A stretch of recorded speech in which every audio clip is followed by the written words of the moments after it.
코로나19 바이러스 팬데믹이 바꾸어 놓은 여러 가지 풍경이 있는데 그것들 중에 하나가 성도의 믿음입니다. 이 성도의 믿음이 코로나 이전과 또 코로나 이후로 나뉜다는 이야기가 있습니다. 사실인 것 같아요. 코로나 전의 믿음과 코로나 후의 믿음이 참 많이 다릅니다. 예배는 코로나 상황에 따라서 대면과 또 비대면, 또 현장과 영상 예배로 변경되었습니다. 처음에는 이 공예배를 예배당이 아닌 집에서 이걸 영상으로 드려도 되는가에 대해서 염려하곤 하였는데 어느새 익숙해져 갔습니다. 예배 참여 인원수가 코로나 단계에 따라서 마치 고무줄처럼 50%, 30%, 20% 또 그렇게 가다가 이제 인원을 99명, 또 20명 등 수시로 달라졌습니다. 어제 우리 교회 전도 특공대 9명의 성도님들과 함께 울산 극동 방송에 가서 비대면 전화 전도를 하고 돌아왔습니다. 이 비대면 전화 전도는 코로나로 인해서 대면 전도가 불가능한 상황에서 울산 지역에 다니는 성도들이 신청한 전도 대상자에게 전화를 걸어서 복음을 전하는 것이었습니다. 우리 교회 9명의 전도 특공대들이 전도 대상자에게 전화를 했는데 어떤 분은 또 그곳에서 예수님을 영접하고 또 어떤 분은 코로나로 인해서 대면 예배를 그동안 참석하지 못했는데 이제부터는 또 대면 예배 참석하겠다고 말씀을 하셨습니다. 또 예수님을 영접하지는 못했지만 가까운 교회에 출석하겠다는 긍정적인 약속을 받기도 했습니다. 이 비대면 전화 전도를 계획한 이 울산 극동방송 관계자의 말을 들어보면 이랬습니다. 처음에는 한 1,000명 정도의 전도 대상자를 생각을 했답니다. 근데 신청하는 전도 대상자가 굉장히 예상했던 인원에 많이 미치지 못했습니다. 왜 울산 지역 교회 성도들은 대면 전도도 아닌 이 비대면 전화 전도인데 이렇게 전도 대상자 신청하는 인원이 적을까? 그런 질문을 저한테 하셨습니다.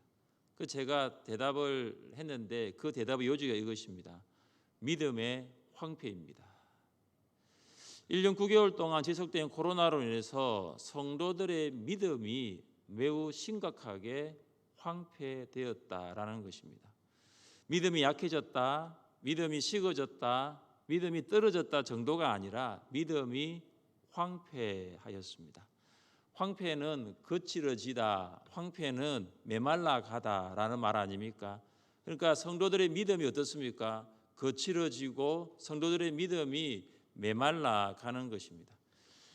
코로나는 성도 안에 있는 예배 열정을 빼앗아 가더니 결국은 성도의 믿음을 황폐해 시켜버렸습니다. 믿음의 황폐는 이 열정이 식어버린 성도를 만들어버렸습니다. 그러니까 이 현장 예배가 재개되었음에도 예배에 참여하지 않습니다.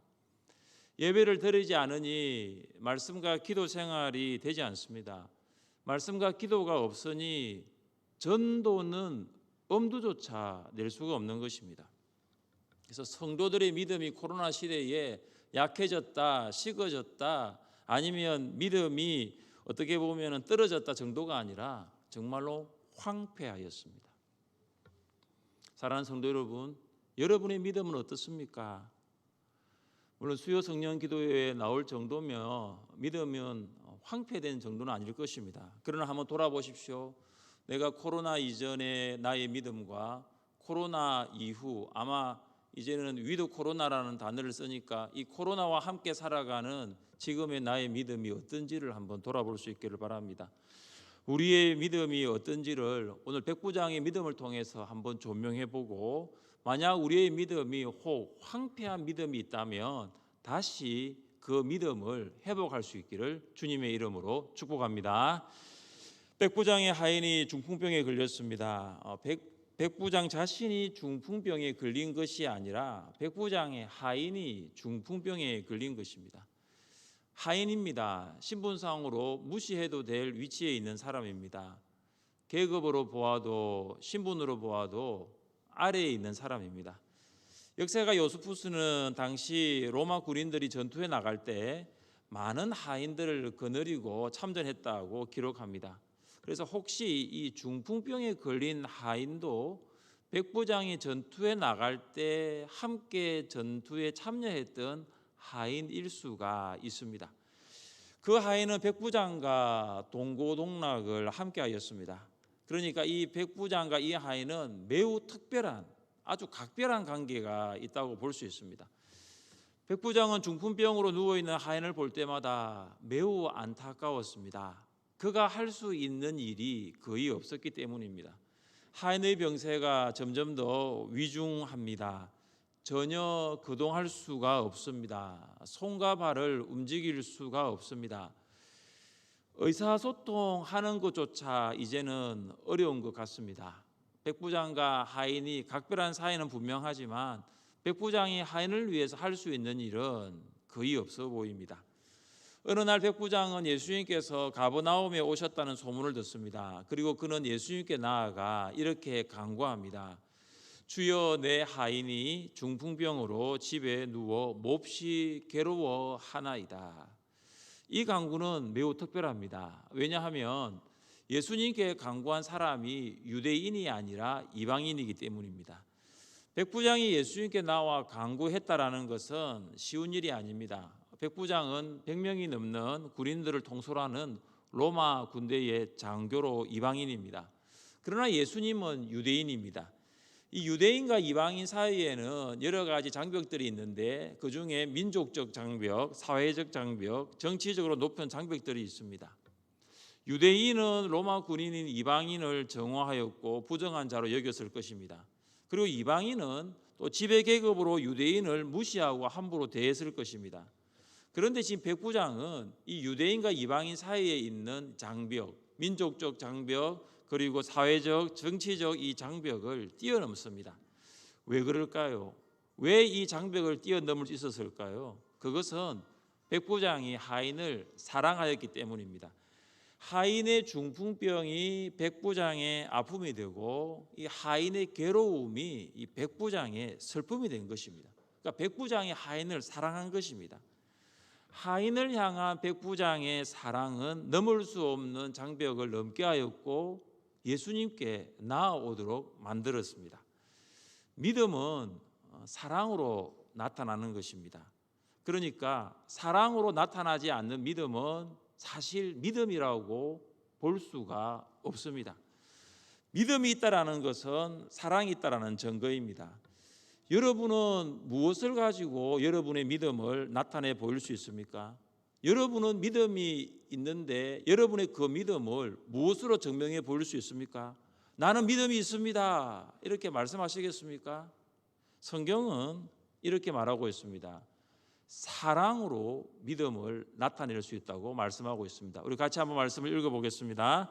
내가 예언하는 능력이 있어 모든 비밀과 모든 지식을 알고 또 산을 옮길 만한 모든 믿음이 있을지라도 사랑이 없으면 내가 아무것도 아니요. 돌이 아닙니다. 조그마한 돌이 아니에요. 산을 옮길 만한 믿음은 대단한 믿음 아닙니까? 여러분의 믿음이 산을 옮길 만한 믿음이라면 엄청난 믿음이에요. 집을 옮길 만한 믿음이 아니에요. 산을 옮길 만한 믿음이에요. 엄청난 믿음 아닙니까? 대단한 믿음 아닙니까? 그런데 그 엄청나고 대단한 믿음도 사랑이 없으면 나는 아무것도 아닙니다. I am nothing. 나는 아무것도 아닙니다. 산을 옮길 만한 그 엄청난 믿음이 있어도 그 믿음이 사랑으로 나타나지 않으면 나는 아무것도 아닙니다. 사랑하는 성도 여러분, 우리 주변에는 참 믿음이 있다고 말하는 사람들이 많습니다.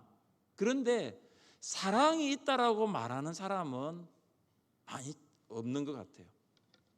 코로나 가운데서 이렇게 말합니다. 나는 믿음을 지켰습니다. 나는 믿음을 가졌습니다.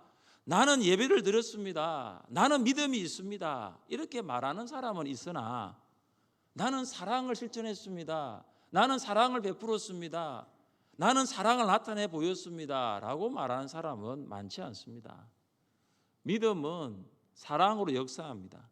그래서 사랑으로 역사하지 않는 믿음은 믿음이 아닙니다.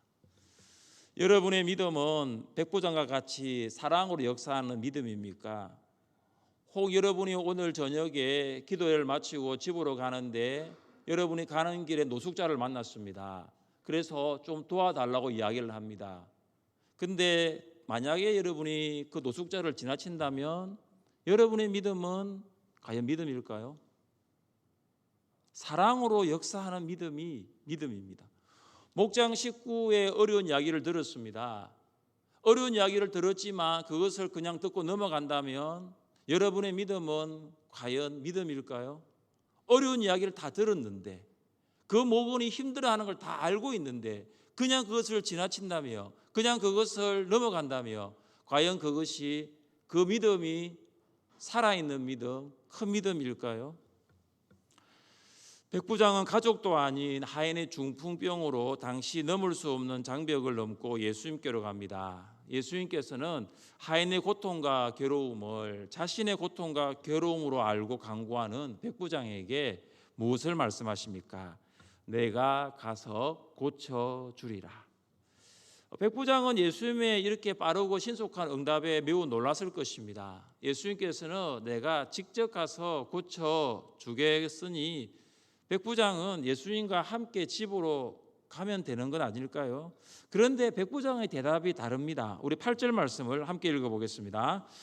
백부장이 대답하여 이르되 주여 내 집에 들어오심을 나는 감당하지 못하게 사오니 다만 말씀으로만 하옵소서. 그러면 내 하인이 낫게 사옵나이다. 아멘. 백부장이 예수님을 부르는 호칭이 참 중요합니다. 주여라고 부릅니다. 퀴리에 주라고 불렀습니다. 이 백부장이 예수님을 주라고 부르는 것은 일반적이지 않습니다. 당시 로마의 지배를 받고 있는 피지배 국가의 모든 사람들은 로마 황제를 주 퀴리에라고 부르도록 강요를 받았고 있기 때문입니다. 그런데 피지배 국가의 사람도 아닌 로마에 마땅히 충성해야 할 로마 장교가 예수님을 퀴리에 주라고 부르고 있습니다. 백부장은 단순히 예수님을 주라고 부른 것이 아닙니다. 예수님을 주로 인정한 것입니다. 오늘 본문에 보면 주라는 표현이 2번 나옵니다. 백부장이 예수님을 주라고 인정하지 않았다면 아마 예수님을 선생님 정도라고 부를 수 있습니다. 랍비라고도 부를 수 있습니다. 이미 성경에는 많은 유대인들이나 종교 지도자들이 예수님을 그렇게 불렀습니다. 선생이라고 불렀고 랍비라고 불렀습니다. 그런데 백부장은 예수님을 선생과 랍비가 아니라 주라고 부릅니다. 이것은 예수님이 하나님의 아들과 그리고 그리스도이심을 알았다는 증거가 됩니다. 예수님이 하나님의 아들과 그리스도이심을 알고 있던 백부장의 이어지는 대답이 무엇입니까?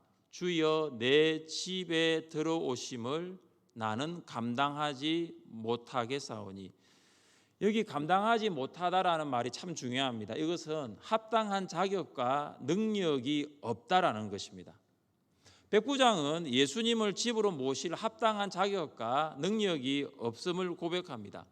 이 표현은 세례 요한이 예수님께 하였던 말에서도 찾아볼 수 있습니다. 세례 요한이 이렇게 예수님께 말했습니다. 나는 그의 신을 들기도 감당하지 못하겠노라. 세례 요한이 예수님께 세례를 베풀 자격과 능력이 없다고 말한 것처럼 백부장 역시 예수님을 자기 집으로 맞아들일 합당한 자격과 능력이 없다라고 생각한 것입니다. 왜 그럴까요? 이 감당하다, 감당하지 못하다라는 이 단어가 가지고 있는 의미가 이렇습니다. 권위 있는 대상에 대하여 인간이 스스로의 무가치함을 느낄 때 표현하는 말입니다. 권위 있는 대상에 대해서 나는 가치가 없다, 나는 무가치하다라고 인정할 때 감당하지 못합니다, 이 표현을 합니다. 세례 요한은 예수님 앞에서 나는 스스로 가치가 없습니다, 나는 무가치합니다 라는 것을 인정합니다. 동일합니다. 백부장도 예수님의 거룩하심 앞에서 나는 죄인입니다, 나는 무가치합니다 나는 가치가 없습니다. 이걸 깨달은 거죠. 이것이 뭐냐 하면 하나님 앞에서의 실존을 인식한 것입니다. 우리는 이 표현을 두 글자로 겸손이라고 부릅니다. 겸손이에요. 겸손은 사람 앞에서가 아니라 하나님 앞에서 자신의 실존을 깨닫는 것입니다. 세례를 받기 전에 우리는 이런 서약을 합니다. 여러분은 자신이 하나님 앞에서 심판을 피할 수 없는 죄인이며 그의 크신 자비하심으로 구원을 얻을 것 외에는 소망이 없는 줄을 믿습니까? 여러분, 이 질문을 여러분 한번 생각해 보십시오. 대부분이 세례할 때 그냥 이 의미를 알지 못하고 그냥 서약을 하는데 이 의미는 굉장히 중요합니다. 여러분은 자신이 하나님 앞에서 심판을 피할 수 없는 죄인이며 그의 크신 자비하심으로 구원 얻을 것 외에는 소망이 없는 줄을 믿습니까? 나는 하나님의 심판을 피할 수 없는 죄인임을 인정하는 것이고 나의 구원과 나의 소망은 오직 하나님께 있다라고 고백하는 것입니다. 예수님을 주님으로 부르는 성도가 할 수 있는 겸손한 고백입니다. 믿음은 무엇입니까? 믿음은 하나님 앞에서 내가 누구인가, 나 자신이 누구인가를 아는 것입니다. 거룩하신 하나님 앞에 나는 심판받을 수밖에 없는 죄인임을 아는 것입니다. 은혜의 하나님께서 나에게 은혜를 주지 아니하시며 나는 한순간도 살아갈 수 없는 연약한 존재라는 것을 아는 것입니다. 이것이 믿음입니다. 백부장은 예수님께 자신의 사회적인 위치와 능력을 과시하지 않습니다. 나는 백부장입니다. 그는 예수님 앞에 나는 부족합니다. 나는 연약합니다. 그의 부족함과 연약함을 그대로 인정하며 나타냈습니다. 이것이 믿음입니다. 여러분, 믿음은 무엇입니까? 자신의 연약함을 숨기지 않습니다. 나의 부족함을 하나님 앞에 그대로 드러내는 것입니다. 이것이 믿음입니다. 왜냐하면 내가 하나님을 믿기 때문입니다. 내가 부족하고 내가 연약하다고 해서 이걸 드러내는 것이 부끄러운 것이 아니라 나의 부족함을 온전케 하시고 나의 연약함을 강하게 하시는 분이 하나님이심을 믿기 때문에 나의 부족함과 나의 연약함을 드러내는 거예요. 이게 믿음입니다. 사랑하는 성도 여러분, 사람 앞에서는 우리의 자격과 능력을 과시할 수 있습니다. 여러분보다 능력이 없는 사람에게, 여러분보다 자격이 부족한 사람에게 여러분은 사람 앞에서는 그 능력과 자격을 충분히 과시할 수가 있습니다. 그러나 하나님 앞에서는 아닙니다. 하나님 앞에서는 우리 모두가 죄인입니다. 우리 모두가 연약한 인간입니다.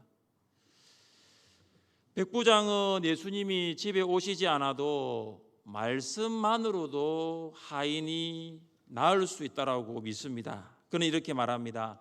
다만 말씀으로만 하옵소서. 그러면 내 하인이 낫게 사옵나이다. 백부장은 예수님 저희 집에 오지 않으셔도 괜찮습니다.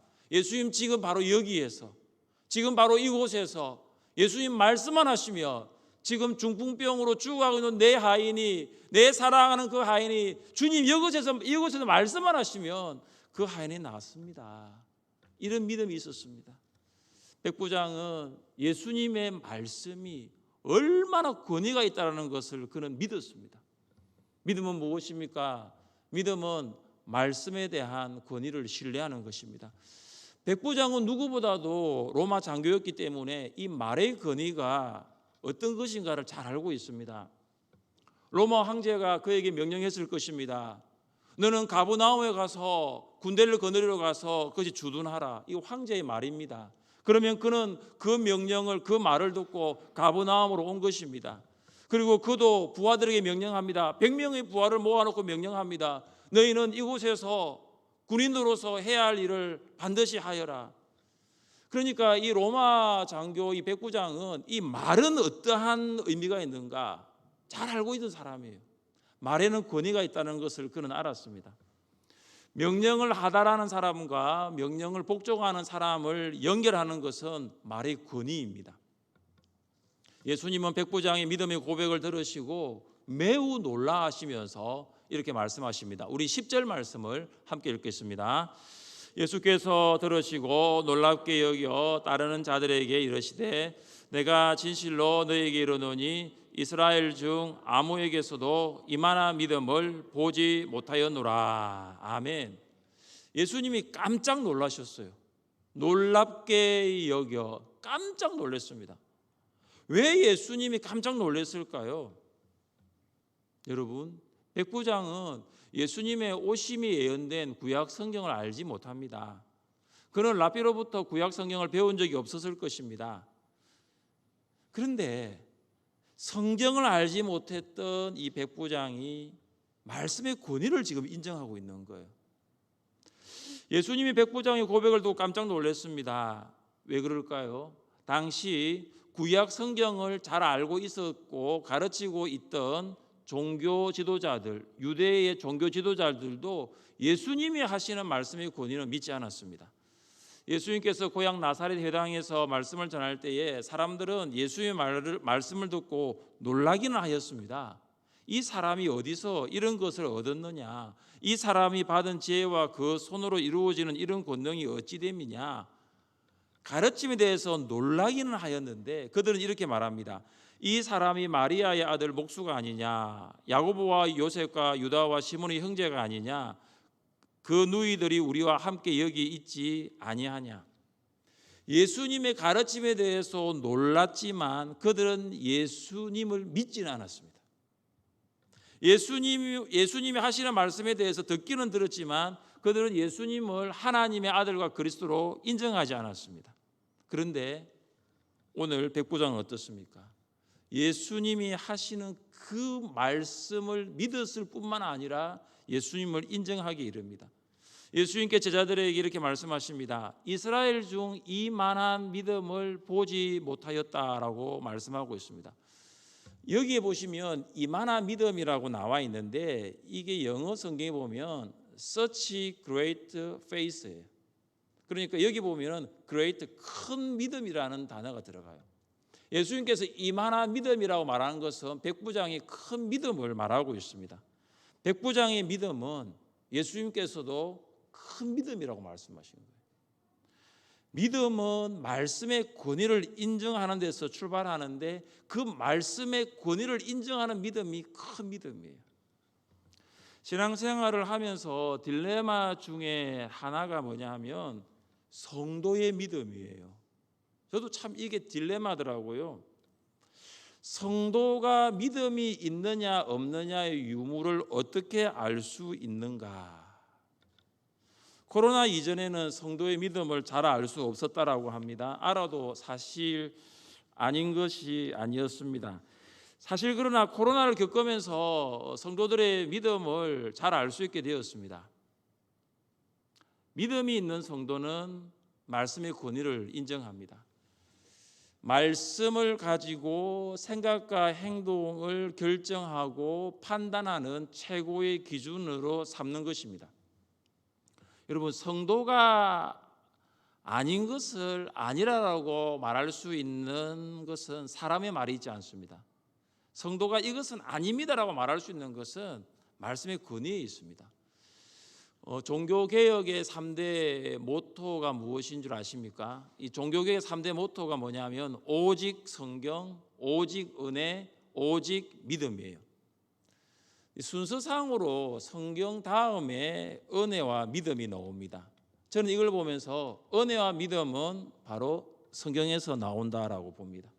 말씀의 권위를 인정할 때에 우리는 나의 연약함을 알며 하나님의 은혜 없이는 구원받을 수 없다라는 것을 알게 됩니다. 말씀의 권위를 인정할 때에 우리는 예수님을 주님으로 고백하며 믿을 수 있다라는 그 믿음을 알게 되는 것입니다. 그러니까 말씀의 권위를 인정하는 믿음을 갖는 성도가 세상과 사람의 권위에 흔들리지 않는다는 것입니다. 사랑하는 성도 여러분, 백부장의 믿음은 사랑으로 나타났습니다. 백부장의 믿음은 예수님을 주로 고백하고 나의 연약함을 솔직하게 인정하고 나의 부족함을 고백하는 아주 겸손한 믿음이었습니다. 백부장의 믿음은 말씀의 권위를 인정하는 아주 큰 믿음이었습니다. 코로나와 함께 살아가는 여러분의 신앙의 여정 가운데 오늘 주신 이 백부장의 믿음과 같은 이 믿음을 가질 수 있기를 주님의 이름으로 축복합니다.